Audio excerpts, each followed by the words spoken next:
I'm finding out I did not raise my daughter correctly. She's entitled, she's spoiled, and she doesn't even understand the value of a dollar. Well, I tried to surprise her for her birthday, and I bought her something very luxurious just to have her spite me right there in front of her friends, and guys, I'm not going to let this slip. So I decide to get a little payback, a little bit of petty karma on my daughter, even though my wife tried to warn me against it. I don't care.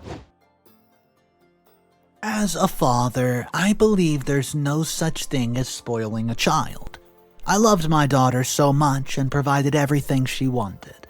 I did not think I would end up raising a daughter that would continually disrespect me or her mother, and would just make a fuss if things did not go the way she wanted. Before Emily was born, my wife and I have been married for 7 years without having a kid. We tried everything possible, did a series of tests, and took medications, but nothing seemed to work. Believe me, staying without a child for 7 years when we expected we would have one in the first few years of our marriage definitely took its toll on us. But we did not lose hope. My wife and I were and are Christians, and we prayed regularly to God to bless us with a child. Luckily, in the 8th year of our marriage, our prayers, well, they were answered. And Emily came into our lives. When Emily came into our lives, I was literally the happiest man on earth, and we promised to give her a life of ease and the life of a princess. As Emily grew, we showered her with love and affection, and we just always put her needs before ours. There was nothing Emily wanted that we did not provide for her. She went on to be one of the best private schools in our state, and as soon as she clocked in at 1 year of age, we opened a trust fund for her and started saving for her college. From her first birthday, we made sure that we threw a beautiful birthday party for her. And as she grew older, she became the one to tell us how she wanted her birthday and what she wanted for her birthday. The good thing was that my wife and I both earned a decent amount of money. My wife worked for a top retail estate agent, and I run my own business. So our finances allowed us to spoil Emily silly. She had the best of the best, and she was always our little princess. Aside from providing for family needs and doing a little extra sometimes, we taught her to be respectable and a decent girl. We also tried our best to raise her in the fear of God, taught her positive things, and pushed her to continually grow so she would eventually turn into a well-mannered, beautiful woman. While doing all this, I never for one moment imagined that Emily would turn out to be a brat. I mean, I do admit that she was quite dramatic as a little girl, and we believed that she would snap out of all her drama as she grew older. But oh boy, we were wrong. Well, it all started with Emily just talking back to her mother, Laura, at a very young age, and even her mother was very soft at heart. And each time Emily messed up, it would make her very, very sad. Laura never raised her voice at Emily. She said that she read something online about how yelling at children could destroy their self-esteem. So no matter what Emily did, Laura never raised her voice. On my end, I treated Emily with love, but I was a strict dad. I covered up for Laura in the areas where she could not enforce her rights as a mother, and this was one of the reasons Emily and I did not get along all the time. When Emily turned 12, she did something dangerous that nearly landed her in a lot of trouble. This was not about pranks or phone calls or anything like that. It had been about prank calling. It would have been better. So there was a particular girl Emily used to hang out with that her mother and I simply did not like. It's not like there was something wrong with the girl. We only thought that she was a bad influence on Emily, and we turned out to be correct. A couple months before her 13th birthday, Emily and her friends snuck out of the house at night, and they tried to break into somebody's house in our neighborhood. We were sleeping that night when we got a call from a concerned neighbor that she had spotted Emily and her friend running out of the house by 1 a.m. At first, when I took the call, I was confused because about 45 minutes earlier, I had checked on Emily and she was fast asleep quietly on her bed. But when we checked her room again, we found pillows arranged under her duvet. That was when we knew that if we did not act fast, something terrible would happen. Thankfully, she took her phone and we were able to drive to the location in time. When we caught her, she had a bag packed with unbelievable stuff that would have aided them in breaking into the home. We did not understand why she wanted to do that because we provided everything she ever wanted. So she had no business stealing from others. Upon questioning her, she opened up and said that the breaking and entering was not her idea but her friend's idea, and they both believed it would be fun. At that point, I was not having it anymore, so I banned her from seeing her friend, and 2 days after the incident happened, Emily ran away from home that summer. We were worried sick, and even so, we contacted the police, and they said it was normal for kids her age to run away from home, and if after a certain time passed and she did not return, we would declare her missing. Trust me, it's easier to say this after it happens. When it happened, her mother and I tried to reach out to all her friends. The worst part was that we could not reach her. We tried to trace down the particular friend of hers, but she said she had not heard from her or seen Emily after the incident that happened that night. Fortunately, Emily returned after 3 days. We were so happy when she did return, and instead of being mad and grounding her like we were supposed to do, her mom and I received her with open arms. By this time, it did not occur to us that Emily was beginning to get manipulative, and she would do something each time things did not go according to the way she wanted it. Because of her, we were forced to break a couple of rules, and whenever friends and family told us we were spoiling Emily, we would always defend ourselves and give a lot of reasons why we were treating Emily the way we did. It even got to the point where we had to stop some family members from visiting our home because they always were talking about Emily and how she's become such a wild teenager. The funny thing was, no matter what our neighbors said to us about Emily, we saw her as a beautiful, delicate flower. We even believed that she needed more love and attention during that phase of her life, and she also needed to be, understood more. We kept on condoning her attitude and spoiling her with gifts, the things that every teenage needed, and until she turned 18, she never had a reason to work or save up money for anything because we were always giving her cash. Before Emily turned 18 years of age, she learned how to drive, and from time to time she would either drive my car or her mom's car, depending on which one she preferred. She continued like this for years because we wanted her to. Laura and I deliberately refused to buy her a vehicle because we had been saving the best for last. We wanted a situation where we'd given her a car after she got admitted to college so she could use it to commute. This had always been our plan, and we had been saving money aside for her ride. We were waiting for her 18th birthday to come so we could surprise her with it, especially since she just recently got into college. After much deliberation, Laura and I got her a beautiful brand new Tesla. On her 18th birthday, we threw a big party for her and asked her to invite all her friends. We wanted to make her 18th birthday party a special one because we knew it might be her last celebration with us at home. So, during her party, we gifted her a box, and when she opened up the box, guess what? She saw the car keys. At first, she was very excited, and she even ran to see the kind of car that we had gifted her. When she returned, we expected that she would be beaming with smiles and appreciation, but oh no. She stormed into the house in anger and asked if we got her a Tesla.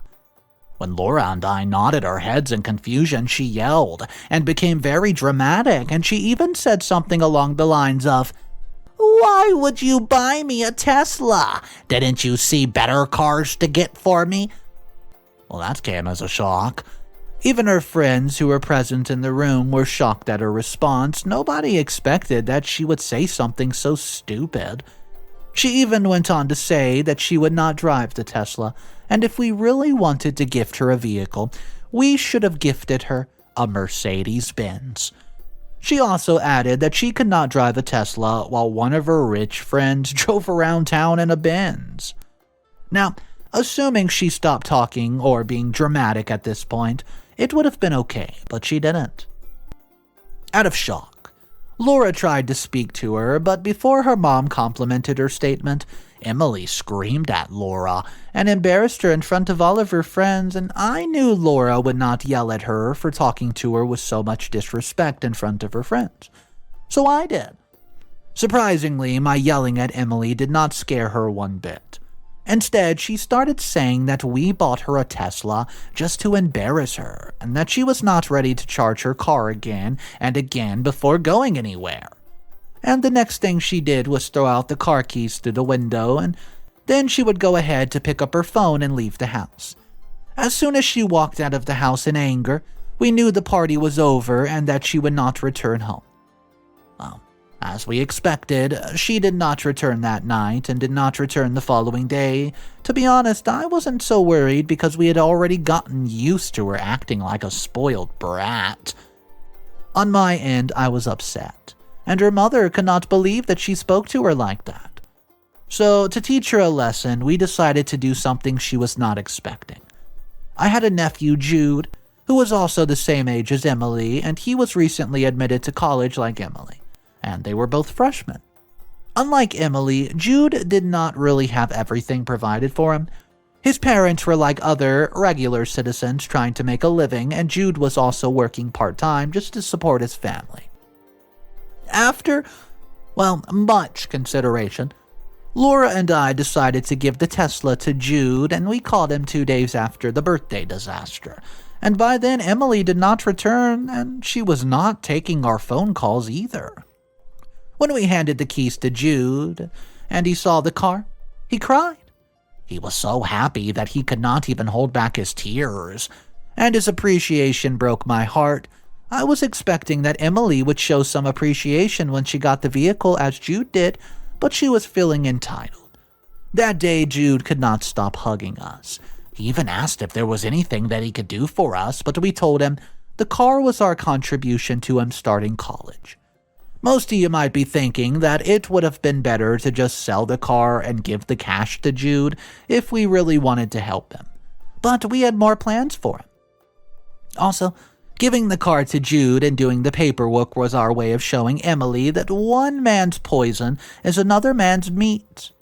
Later that evening, after Jude had spent a couple of hours with us, Emily came home. She came home expecting that she would see the Tesla parked outside, but she didn't. For someone who, has not seen her parents for 2 days, we expected her to show a little bit of respect or apologize for what she did. After we spent a lot of money to throw her a party, that didn't happen. Immediately, Emily came in. She walked straight to Laura and me in the kitchen and asked about the vehicle. Honestly, that was a moment we had been waiting for, so I did the honors of telling her we had given the car to her cousin Jude, and oh boy, she was livid. She starts yelling at her mother and me, calling us names and saying we were the most terrible parents in the world, and she said that we bought a Tesla to embarrass her in front of her friends, and it would have been better if we had asked her about the car that she wanted first. I was beyond surprised. If anyone had told me that Emily would even say anywhere close to these horrible things to us after all the things and sacrifices we've made to give her a good life, I would not believe it. As if her insults were not enough, she told us that we would beg her to get a car of her choice, and she left the house again. We actually liked that she felt the pain of not owning a car anymore, though. But even with the feeling, I spent the whole night wondering where we failed in being good parents, or raising her right. We did everything we could for Emily, to be honest, out of love, and I never expected that a day would come when she would speak to us in that manner. A few of my family members said that we were going overboard, and we never grounded her when she did something wrong, but we didn't pay attention to that, and I regret it. I did not believe that a child could get so spoiled as a result of his or her parents' love. But Emily proved to be right. It's been 3 weeks now since the incident happened, and she's not been speaking to any of us at our home. She only leaves notes when she needs something, and right now her mother is thinking that we went a bit too far by giving the car to Jude. She thinks that we should have waited for Emily to come around, but I cannot watch my only child become so entitled. She has been using, this tactic of simply not speaking with us when she's angry for far too long, for years now, and I'm not moved by it one bit. Do you guys think that what I've done will teach Emily a lesson? I look forward to your comments down below. Update number 1. Hey everyone, thank you for your comments. I guess you're alright. Laura and I contributed to the way Emily turned out. It's just that we never knew that she would turn out to be like this. We've always envisioned her as a kind, respectful woman, but she turned out to be quite the opposite. I still don't get why she's so entitled. We've always given her everything she wants, and she's never lacked a thing. Someone here commented that we should have, given her a bit of tough love, and I agree with that. We loved her so much and never punished her, not even once when she did something wrong. And all of that must have gotten to her head. Up until now, Emily has not even said a word to us. She just walks directly by the house and, pretends like we don't exist. I've asked my wife to stop responding to her notes because it's encouraging her bad attitude. Her malice towards us even got worse because of something that happened a few days ago. 2 days ago, Emily came home with a couple of her friends, and they all tried to walk past me without saying hello. I was in the living room watching TV when they all came in. I was expecting her friends to say something, but when they did not, I called them and kicked them out of the house. I also kicked Emily out because I could not stand her disrespecting me in my own home. Later that evening, she returned home and caused a giant scene. She even broke a very expensive attic vase to make me mad. Then she destroyed one of my favorite family portraits, and she said it was her revenge on me for humiliating her in front of her friends. Then she went to her room. Aside from her raising her voice at us and being a brat at times, this was the first time that we'd seen Emily act this way. No matter how angry she was, she never destroyed anything. It was also the first time I'd been so mad over something that she did. I know it's terrible to compare children, but comparing Emily to her cousin Jude, there's a clear difference. Jude is humble, respectful, and always treats his father with so much pride. He listens to everything his father tells him, and he would not dare raise his voice against his father in the presence of other people or even in private. On that night, I wish I did not have a child at all. Yeah, she brought us happiness when she was a baby, but her teenage years were always troublesome. If she wasn't getting the trouble with the neighbors, it would either be at school or anywhere else. So, concerning the vehicle, we've done all the paperwork for Jude and everything's been taken care of. I even feel like the car was meant for Jude because he's been working so hard to get his life in order. I have no regrets about giving it to him. And if the same thing happened again, I would do it over and over. Did I tell you all that Jude and Emily both go to the same college? And she's going to be seeing a lot of him in her red Tesla. LOL. Update number 2. Hey guys, thanks for the comments. I did not know it was normal for an only child to act like Emily. I really didn't. We did not even know that we were giving her too much attention, and too much of it could lead to her acting in the way that she did. We just loved her wholeheartedly, and that's all. So in my last update, I mentioned that I would tell Laura to stop responding to the notes Emily was leaving us, and she listened. Shortly after, Laura stopped responding and dropped the cash for Emily to take care of her needs. Emily came to us 2 days ago. We were in our room that evening, and she came straight in to ask us why we hated her so much. She said, and I quote, You both took away my car, and now you're no longer responding to my needs. What kind of parents are you?" After she finished talking, Laura and I looked at each other and continued to gist. She stood there in frustration for almost 10 minutes before I answered her. I told her that if she was sure that we were her parents, then she would talk to us with respect and treat us like her parents. When she heard that, she stormed out of the room in anger. She did not even, come back to us that night, but the next morning we discovered that she had taken money from our closet. A lot of money. She knew where we kept the money, and I think she snuck into the room after we all went to sleep. By the time we went to confront her, she was already out of the house, so we waited for her to come home that evening.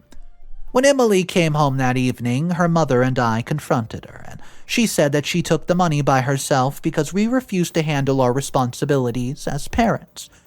Hearing this made me so mad that I could not control it. I had to remind her that I did not have that kind of life that she even had as a teenager. And when I was her age, I would not dare talk to my father like that. It simply would not happen. I also told her that if she cannot respect me and her mother, then she needs to find another place to live because I will not watch her disrespect me or steal from me while living under my roof. Guess what Emily said, guys? She said that she was not stealing from us and that she was only taking money from her parents' closet. When she said that with audacity and confidence in her tone, I yelled at her. And she started crying, and she knew Laura would fall for her tears. She always does. And that's what happened. As soon as she started her crocodile tears, I walked out of her room in anger and went to my room. Now the thing is, I wonder if I'm being a bit too harsh on her. We still provide for her needs, but I no longer want the communication through notes to continue. I want her to own up and apologize for everything that she said and done in the past few days. This is what every father would want, right? Update number 3. Hey guys, I can't thank you all enough for the comments. So the latest update is after my last update, and Emily came to us a couple days later to apologize. After we asked her about the money, we began to lock our closet and go around with the key in our pocket, so she could not sneak in there again and make the money for herself. We knew it was only a matter of time before she'd finally realize that there was only one way out of this for her, and that would be through an apology. When she figured it out, she came to us during the weekend with a puppy look and she began to cry. She apologized for making a scene on her birthday, and she apologized for everything that she said to us. I wasn't really impressed or moved by her apology, but I had to play along with her. After she was done apologizing and her mom told her it was fine, the first thing Emily asked was if she'd be getting the Tesla back or maybe even a different car. I knew she would. So I told her that the car was gone for good, and if she wanted a different car, she'd have to go get one for herself. Hearing that made her upset, but she tried her best to hold back her emotions so she would not ruin her apology. Later that evening, Jude called me to report Emily to me. He said Emily started texting him that afternoon and was calling him names like car thief and other kinds of names similar. Jude said their conversation started like a friendly chit-chat, right? And Emily started the chat by asking how he was loving his new car. Innocently, he told her that the car had been really helpful, and he was glad that we got him such a wonderful gift. Jude said that he was expecting her to say, I don't know, something positive. But the next message he got from her read, "Give me my car back, you thief." Jude thought it was a joke, and he told her that the car was given to him and that he would never steal it. He expected that this conversation with Emily about the vehicle would end there, but it didn't. She kept sending him awful gifts and messages almost every hour, so when he could not take her madness anymore, he had to call me to report her. I was so disappointed when Jude told me that Emily said all of those things to him. I knew she was capable of doing it. Later that afternoon, when Emily returned from visiting one of her friends, I asked her if she had contacted Jude that day, and she said yes. When I asked her why, she said that she wanted to get her vehicle back. It was really funny to hear that from her, and I could not even hold back the laughter. I told her straight to her face, the car no longer belongs to her. But Jude, she had no right to call him a car thief or claim that the car was hers. I was sure she would say something, and she did. After I told her the car no longer belonged to her, she said that from the onset we had no intentions of giving the car to her, and that's why we gave it to Jude. I had to use the opportunity to tell her that it was her entitlement and ungrateful attitude that caused this to happen, actually. So, it was best for her to forget about the car and move on. That must have really hurt her because she walked out on me in anger, then slammed her door after that she entered. It feels so great to tell her that. Maybe she'll finally get to her head that the car is gone and can never belong to her again. Update number 4. Hello again, everyone. I say thank you for your helpful comment, and I apologize for taking the time to make this update. Something happened, and I had to take care of it first. I think Emily has finally learned her lesson. Because of the series of events that happened in the last few days, she'll learn to stay humble and not think the world revolves around her. This is what happened. You see, on a Monday, after I'd spoken with Emily the previous weekend, I was at work that day when I received a call from the police saying Emily had been arrested. They also contacted her mother, and as soon as I ended the call with the police, she called me. We both had to leave what we were doing at our different offices to go to the station. On getting to the station, we found out that Emily had been arrested for misleading the police. It turned out that earlier that day, Emily started spreading fake rumors to her fellow freshmen in college that Jude had stolen the vehicle, and I had no idea about it. She went ahead to humiliate him and say that there's no way Jude's poor father and his sick mother could afford a car like that, and Jude could definitely not afford it even in the next 10 years of his life. After the rumors had spread like wildfire, she decided to do something extra by involving the police. Emily called the police on Jude, just to humiliate him in front of other people. So when the police came, they followed their normal procedures and found that everything was fine. Jude had his complete papers and everything was in his name. So the police turned around to arrest Emily for misleading them. My guess is that she did not think things would turn out like that, and at the end of the day, she ended up being arrested and humiliated once. When we got to the police station she was at, she looked so miserable, and for the first time she began to beg us to please help her get out of this. A part of me wanted to leave her there, just for a few days, to learn a very, good lesson. But I couldn't. We bailed her out and paid a small fine, then when we got home I expressed my anger and disappointment. Aside from her begging us in the police station, she didn't say another word until she got home. As soon as we did get home, I started yelling at her. She yells back, saying everything was my fault, and if I had not gotten her that stupid Tesla or given it to Jude when she rejected it, none of that would have happened. Even at that point, she still did not get it, so I decided to do something someone here had advised.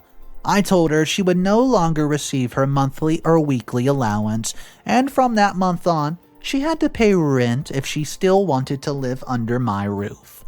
She thought that I was joking until she tried to ask for money the next day. Well, to make things worse, we heard back from her college and she's been suspended for 2 months. Right now, I'm happy to announce that Emily has started working. Maybe working for her own money will teach her to be grateful for things that other people do for her. And it'll teach her humanity. We've given her monthly rent bills, and she said the amount was ridiculous, because she had no means of raising that kind of money. Well, I've advised her to do 2 jobs a day if she really wants to keep living with us.